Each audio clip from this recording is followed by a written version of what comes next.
I want to welcome you back to our series, Unbroken Faith in a Broken World. At mga kapatid, ngayon ang ating pag-uusapan yung part 2 po, no? Part 2 ng Don't Judge, You Are Not God. Gusto ko pong ulitin, akala nila itong talk na to is sinasabihan ko kayo o I am presenting something like a principle na huwag kayong mangusga. Mga kapatid, hindi po yan ang content ng presentation na to. Ang content po nito ay pwede po tayong mangusga, pero kailangan po yung ating pong mode of judging is based on the Word of God. In other words, yung standard po ng pangusga sa ibang tao ay kailangan po ay ang salita ng Diyos. Ngayon mga kapatid, tuloy natin. How can I learn to be less judgmental? Totoo po, wala po namang tao na kung makapangusga ay tama palagi. Ako rin mismo. No, minsan dumating yung panahon na sa aking pag-uusga, mali po ang aking pangusga. So I want to share with you several ways in order for us not to judge other people right away, no? Babigla-bigla. Number 1, remember I'm not the standard. Remember I'm not the standard. Sabi po sa 2 Corinthians 10 verse 12, we don't dare put ourselves in the same class with those who think they are so important. We don't compare ourselves to them. They use themselves to measure themselves. They judge themselves by the way themselves are. They show that they know nothing. Mga kapatid, ang laki pong bagay yan, ano? Wala naman talagang, may mga tao po kasi na ganito po ang dating eh. Parang, masama siya eh. So, ikaw hindi masama. Oo naman, hindi ako masama. Kumpara naman sa akin, mas okay ako sa buhay niyan. Di ba? Kumpara naman sa akin, mas mabait ako sa kanya. Mga kapatid, kapag ganun po tayo, we are in an actual judging on that person, mga kapatid. Kasi parang sinasabi natin na hindi niya kaya yung ginagawa ko. O iba ako sa kanya, no? Others, kung tawagin na, di ba? Wala iba ako sa kanya. Pero totoo niyan, wala ka pa rin alam. Kahit na sabihin mo na mabuti ka, mas maganda yung ginagawa mo, wala ka pa rin alam kung ba't yung taong yan ay naging ganyan. Wala ka pa rin alam. No? Hindi natin, meron man tayong konting alam, pero hindi natin makukumpleto kung bakit ginawa ng tao niya, kahit yung nagnakaw o yung nang-rape. No, hindi ko pinapanigan yun. Masama yun. Pero mga kapatid, ang sinasabi ko lang po is that pag kinumpara mo ang sarili mo sa ibang tao, hinuhusgan mo na yung ibang tao na yon indirectly. Kaya never compare. No, di ba? Sabihin ng iba, ikaw talaga, mga magulang, ganyan. Ikaw talaga, ang tamad-tamad mo, timing kapatid mo. In other words, yung kapatid niya, mas okay sa kanya. And that kid will feel very, very, traumatic for that kid to hear those words. And the same thing with husband and wives, mga kapatid, no? Pag hinabi, ikaw talaga, no? Buti pa yung tatay mo masipag. And meron po ang kakilala, nag-asawa po siya. Pagkatapos, lagi niyang kino-compare yung asawa niya sa tatay niya. Nakakaawa po yung asawa. Nawawala na ng self-esteem. Kasi lagi niyang kino-compare na buti pa si daddy, magaling. Buti pa si daddy, ginagawa ito. In other words, sinasabi niya, hindi mo to ginagawa, hindi mo to kaya. No? Kahit hindi mo sabihin yun, dire-diretso pa rin yun na panghuhusga, mga mahal kong kapanalig. So that's number 1. Number 2, remember, I don't know the whole story.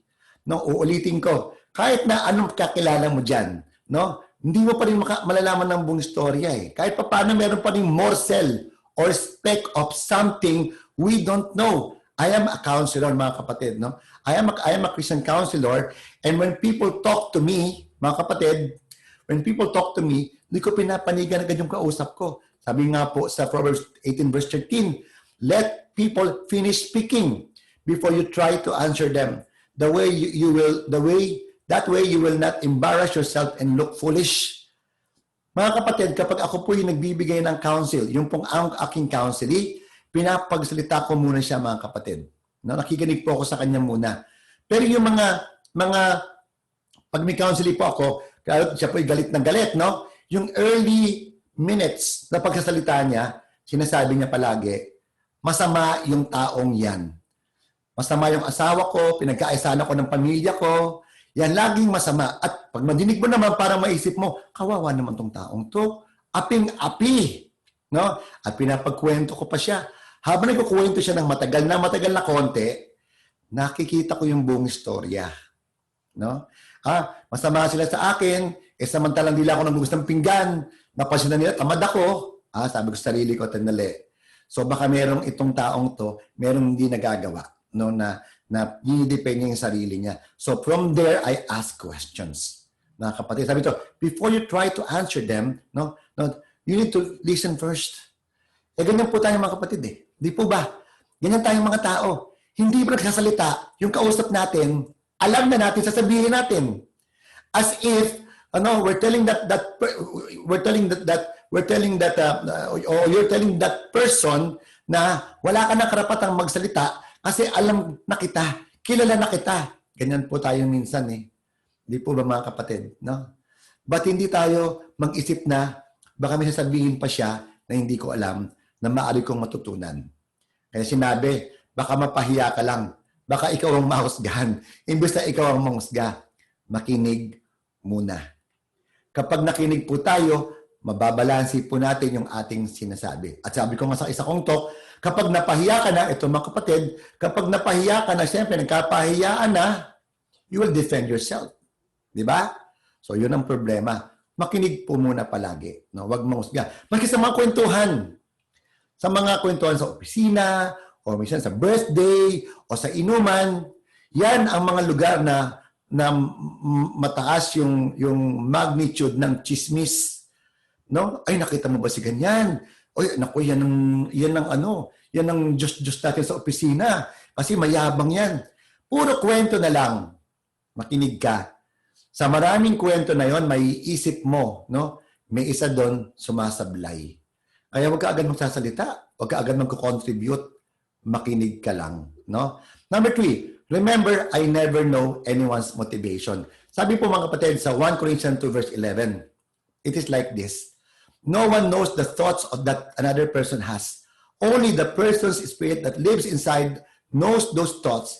It is same with God. No one knows God except God's Spirit, mga kapatid. Mga kapatid, in other words, nobody can read any person's spirit. Only God knows, mga kapatid. Sila nakakalam ng espiritu natin. At hindi natin pwede sabihin na yung taong yan, ganito yan. Sabi ko, di ba? Kaya naman kapatid, kahit na rapist pa yan, killer pa yan, kahit na nagmassacre pa yan, o maraming napatayan. Ang tanong palagi, bakit ba nagawa yon? Huwag agad, rapist yan addict yan masamang tao yan Ang tanong muna palagi, bakit ba nagawa yon? Ano bang motivation? Mga kapatid, isang beses po, meron po akong member sa community, galit na galit po siya sa isa sa mga leader namin. Nasaktan po siya. No? Nagbalat sibuyas po siya. Totoo lang po, aaminin ko, tatay may balat sibuyas. Nagalit siya, nagkwento siya sa akin. Sabi niya, hindi maganda yung ginawa ng leader na yon. So sabi ko sa kanya, tanongin lang kita, bakit ba nagawa niya sa iyo yon? Yun po muna mga kapatid. Kasi kapag hindi mo nasagot yun ng tama, ikaw ay nakatingin sa sarili mo lang. And because of that, you may be able to step into this point of what we call judgmental, mga kapatid. No, isipin muna natin, bakit ba niya nagawa yun? Ano bang nangyari dito? Anong pinagdaanan? Isang beses pa may kaibigan ako. Sabi niya, may nagkasala sa amin, no? Inutangan kami ng malaki. Kung di mo didemanda, gusto ko nga i-demanda Kaya pag dinimanda ko naman, makulong, din akong babayaran. Ano balak mong gawin? Sabi niya, iniisip ko nga ba't nagnakaw siya Gusto ko siyang kausapin. Gusto ko malaman. Napakagandang ugali mga kapatid. No? Sa ating pag-uusap, no? So sa ating mga sitwasyon sa buhay, pag nakita tayong tao, isipin agad natin, bakit ba nagawa yun? Yung seemingly masama na ginawa niya. Bakit niya nagawa yun? Doon tayo mag-dwell. Huwag po tayo mag-dwell doon sa fruit. No? Mag-dwell tayo yung foundation. Bakit po nagawa? And because of that, then we can judge rightly. Mga kapatid, we can judge rightly. Number 4, remember, I have blind spots I can't see. Sabi mga kapatid, Jesus said, "Why are you so concerned about the speck of sawdust in someone else's eye when you have a huge log in your own eye? How dare you say, 'Let me get the speck out of your eye'? Instead, judge yourself and first remove the log in your own eye so you can see clearly to help others." Ito mga kapatid, sabi dito, why are you concerned about the speck of sawdust in someone else's eye? Bakit ba ganyan tayong mga tao, di ba? Bakit ang sarap nating pag-usapan yung ibang tao? Yung ating buhay, ayaw nating pag-usapan, di ba? Ito lang mga kapatid, kapag may isang chismosa o may kausap kilala kang chismosa, huwag mong kaibiganin yun. Kasi one day, chichismis ka rin niya. Kahit na mukhang kaibigan pa siya. Kasi mga kapatid, yun po ang naging kalakaran natin palagi. Ang sarap pag-usapan ng ibang tao. Pero pag tayo na, wala nagbubukas ng bibig. Di ba mga kapatid? Sabi, bakit ganun? Bakit masarap? Kasi most of the time, tayo yung most guilty. Pero ito yung magandang pag-usapan. Halimbawa, na may nakita tayo. Si Brother Randy. Si Brother Randy, nakita mo yan, no? Timo, ang sakit niya magsalita. Ang sakit niya magsalita, no? Ba't ganyan siya? No? Pastor pa naman siya. Isa pa naman siyang misyonaryo. Ba't ganyan siya magsalita? Yan. So, you're about to enter into the realm of being judgmental. Paano gagawin niya, Brother Randy? Paano approach nun? Ganito lang, mga kapatid. Si Brother Randy, ba't kaya siya naging ba't kaya siya kung magsalita siya parang masakit siya magsalita? Bakit kaya? Yan po mga kapatid, importante. Isipin mo ang sarili mo ngayon, dumating ba sa buhay ko na masakit ako magsalita? Di ba? Meron bang point na masakit ako magsalita? May point ba na nangutang ako, hindi ko nabayaran agad? Pero pag ibang tao, ikaw di ka nagbabayad, samahan mo. Dahil lang, bago ka mag-isip niyan, isipin mo muna.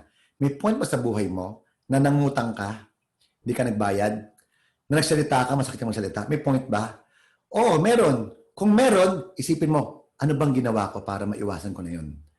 Kung meron kang naisip na ginawa mo para maiwasan mo yun, pwede mong kausapin yung tao na sabihin mo, Brother Randy, alam mo, parang masakit ka magsalita eh.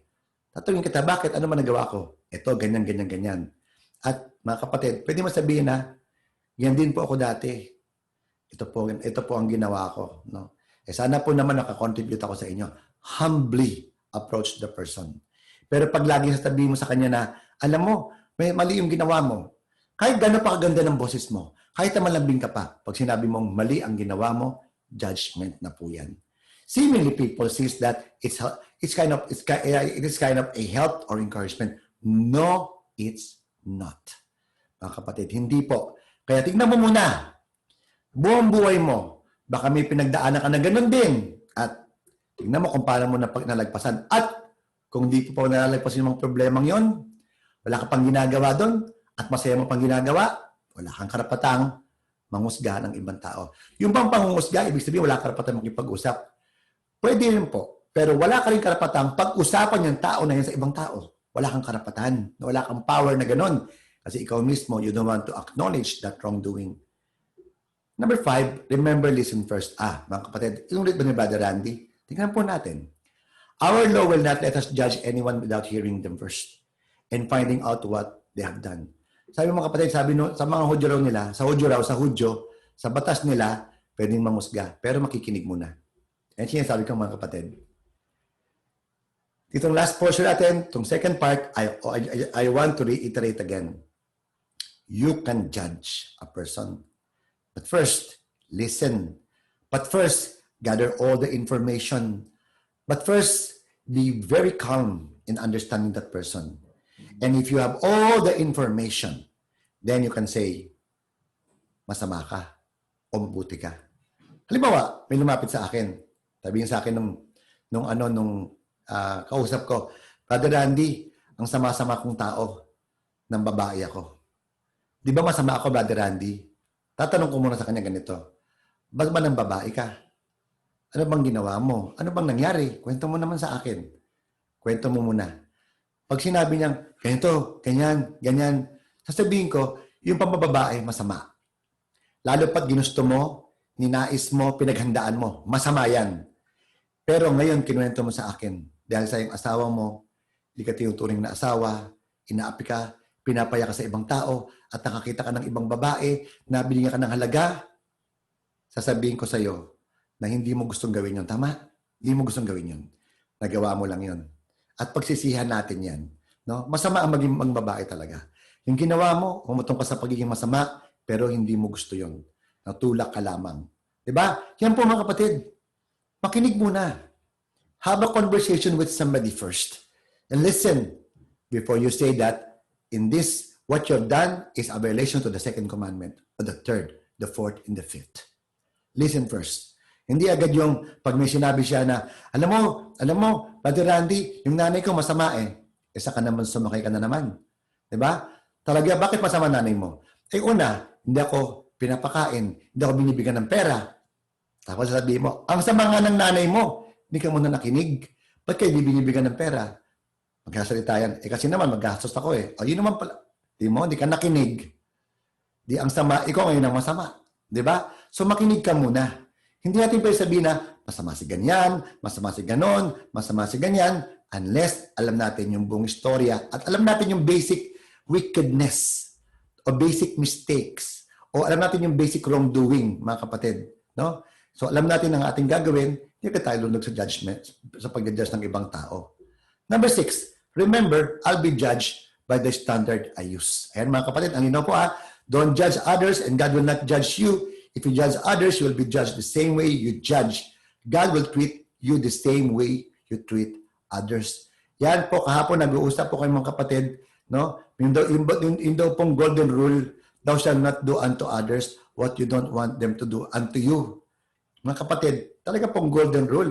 Kasi maganda po Huwag mong gagawin sa iba. Pero ito lang po ang problema natin dito, mga kapatid. What if itong taong to hindi maka-Diyos? What if itong taong to ay siya'y nasanay sa mundo, tapos may ginagawa siya na hindi maka-Diyos? Yung ba'y under pa sa golden rule? Hindi na po, mga kapatid.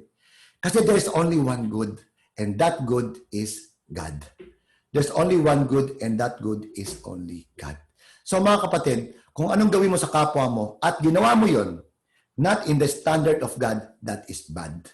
At halimbawa, kung anong yung ginagawa mo sa kapatid mo o kakilala mo, sinasabihan mo siya, pero pinagdasal mo, pero kinonsulta mo sa simbahan para mo sasabihin, nagbasa ka ng Biblia, yung sa issue ng o karakter ng yun, inalam mo sa Biblia, mga kapatid, sabi, God will treat you the same way you treat others.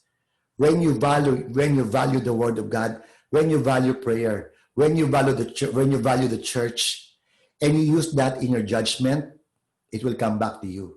Ibig sabihin, you did it well, you did it good, goodness will come back to you. Uulitin ko bago tayo nag-number 7, which is the last, mga kapatid.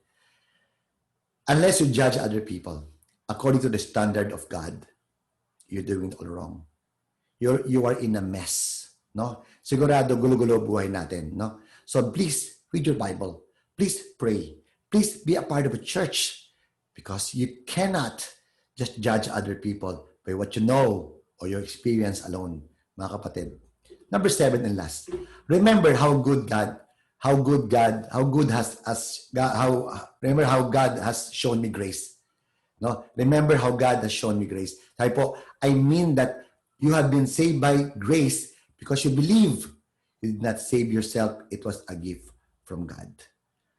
Mga kapatid, kapag hindi po natin inusgahan ng ibang tao, malaki po ang nagagawa sa atin yan. Malaki po ang nagagawa sa ibang tao. No, mga kapatid, sabi rito, no, it was a gift from God because of the grace of God. Yan pong grace hindi pwedeng mabili yan. Libre po yan binibigay ng Panginoon sa atin. At mga kapatid, yung minsan, nakakagawa tayo ng hindi maganda. At minsan yung mga matitindi hindi maganda, bakit mabait pa ang Diyos sa atin? By His grace, He understands us, mga kapatid. Sa ating mga kapatid, ganoon din po. Kapag may mga tao na nakagawa ng di maganda, isipin agad natin, baka pwedeng patawarin yan. Tignan natin ano pang kaya niyang gawin. At igawad natin, hindi po yung patatawarin kita, no? Pagka gumawa ka ng mabuti, hindi mga kapatid. Hindi po yun, no? O di kaya ko naman nahusgahan yan, ganyan talaga yan Ay, hindi ho. Hindi ganun mga kapatid. Hindi po ba? Pero kapag may nakita kang isang tao and you are tempted to judge always remember, mga kapatid, no?